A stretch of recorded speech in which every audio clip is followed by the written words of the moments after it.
ಜೋಯಿಡಾ ತಾಲೂಕು ಕನ್ನಡ ಸಾಹಿತ್ಯ ಸಮ್ಮೇಳನದ ಸರ್ವಾಧ್ಯಕ್ಷತೆಯ ಗೌರವ ಸಂತಸ ತಂದಿದೆ. ಮೌಲಂಗಿಯಲ್ಲಿ ಅಜನಾಳ ಭೀಮಾಶಂಕರ್ ಜೋಯಿಡಾ ತಾಲೂಕಿನ 3ನೇ ಕನ್ನಡ ಸಾಹಿತ್ಯ ಸಮ್ಮೇಳನದ ಸರ್ವಾಧ್ಯಕ್ಷರಾಗಿ ಆಯ್ಕೆ ಮಾಡಿರುವುದು ಅತೀವ ಸಂತಸ ತಂದಿದೆ ಎಂದು ತಾಲೂಕು ಕನ್ನಡ ಸಾಹಿತ್ಯ ಸಮ್ಮೇಳನದ ಸರ್ವಾಧ್ಯಕ್ಷರಾಗಿ ಆಯ್ಕೆಯಾದ ಸಾಹಿತಿಗಳು, ಲೇಖಕರು, ಕವಿ ಹಾಗೂ ನಿವೃತ್ತ ಶಿಕ್ಷಕರಾದ ಅಜನಾಳ ಭೀಮಾಶಂಕರ್ ಅವರು ಹೇಳಿದರು.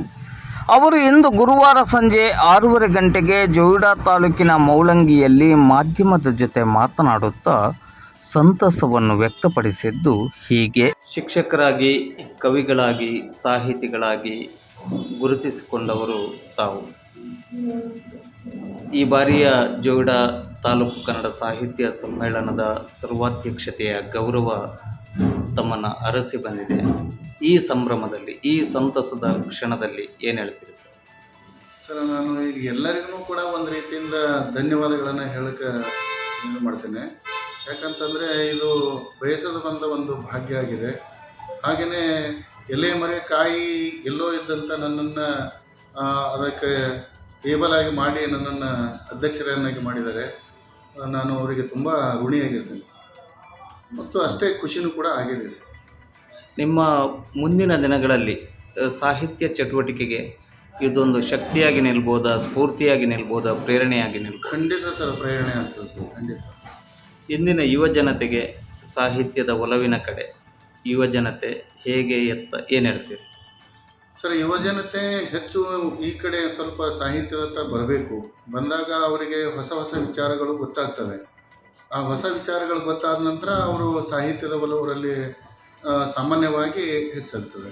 ಜೋಯಿಡಾ ತಾಲೂಕಿನ ತಾಲೂಕು ಸಾಹಿತ್ಯ ಸಮ್ಮೇಳನದ ಸರ್ವಾಧ್ಯಕ್ಷರಾಗಿ ಆಯ್ಕೆಯಾಗಿದ್ದೀರಿ. ಜೋಯಿಡಾ ತಾಲೂಕಿನ ಬಗ್ಗೆ ನಿಮ್ಮ ಆಶಯಗಳೇ? ಸರ್, ಜೋಯಿಡಾ ತಾಲೂಕಿನಲ್ಲಿ ಬಹುತೇಕ ಹುಲಿ ಒಂದು ಸಂರಕ್ಷಣಾ ಇದು ಮಾಡ್ತಾ ಇದ್ದಾರೆ. ಅದು ಅಷ್ಟು ಜನರಿಗೆ ಒಕ್ಕಲೆಬ್ಬಿಸುವಂಥ ಒಂದು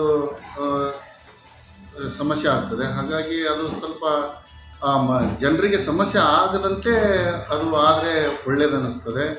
ಹಾಗೆ ಕೆಲವೊಂದಿಷ್ಟು ಬೇಡಿಕೆಗಳು ಕೂಡ ಇದ್ದಾವೆ ಜನರದು, ಅವೆಲ್ಲವೂ ಕೂಡ ಈಡೇರಿದ್ರೆ ಒಳ್ಳೆಯದಾಗ್ತದೆ ಸರ್. ಅದು ಭಾಳ ಭೌಗೋಳಿಕವಾಗಿ ದೊಡ್ಡ ಒಂದು ಪ್ರದೇಶ ಆಗಿದೆ.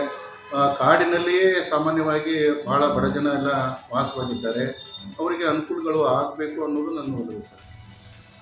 ಕಾಡನ್ನು ಮತ್ತು ವನ್ಯ ಸಂಪತ್ತನ್ನು ಸಂರಕ್ಷಣೆ ಮಾಡಿಕೊಂಡು ಬಂದಿರುವಂತಹ ಜೋಯಿಡಾದ ಜನತೆಯ ನಿತ್ಯದ ಬದುಕಿಗೆ ಯಾವುದೇ ರೀತಿಯಲ್ಲಿ ತೊಂದರೆಯಾಗದ ರೀತಿಯಲ್ಲಿ ಅರಣ್ಯ ಇಲಾಖೆ ಯೋಜನೆಗಳನ್ನು ಕೈಗೊಳ್ಳಬೇಕೆನ್ನುವಂತಹ ಆಶಯ ನಿಮ್ಮದು. ಹೌದು ಸರ್. ಧನ್ಯವಾದಗಳು ಸರ್, ನಮ್ಮ ಜೊತೆ.